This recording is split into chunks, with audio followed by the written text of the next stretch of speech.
Rêve des maîtres. Pas un jour, ni les mois, moins encore les années qui passent sur terre, ô grand frère, sans que je retrouve en toi la bravoure et le cœur sensible de mon feu père. Une présence, une image d'un homme dans un autre, et qui en réalité est cet homme? Rêve d'une petite ange devant un être cher qui se presse de voler vers l'invisible homme. Tant de peur, tant de l'incertitude.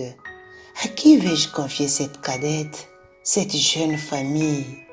Et dans l'invisibilité d'un au-delà imaginaire s'ouvre une voie, confiance paternelle.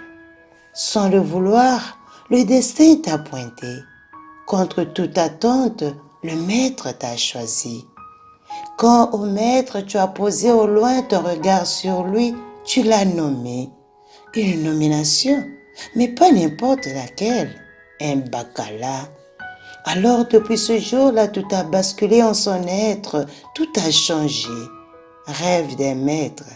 Tout a changé parce qu'il aurait voulu te garder près de lui et t'imiter. Au contraire, tu l'as laissé à fleur d'âge.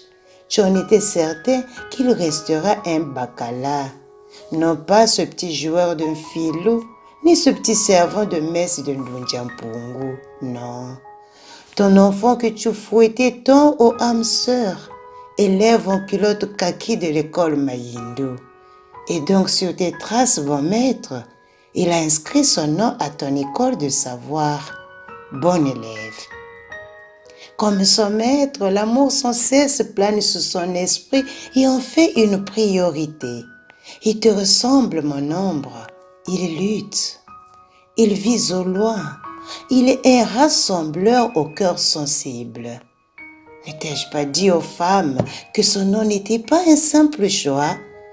Quand il tergiverse entre eux aux hommes, aux ombres invisibles, je lui dis Bakala, Loataki Bakala. Aujourd'hui, depuis là-haut, le maître est fier de toi.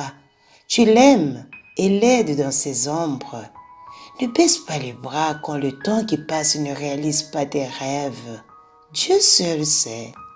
Sans doute, dans un univers de 45 ans, l'ombre plus âgée de ton maître ne te quitte pas.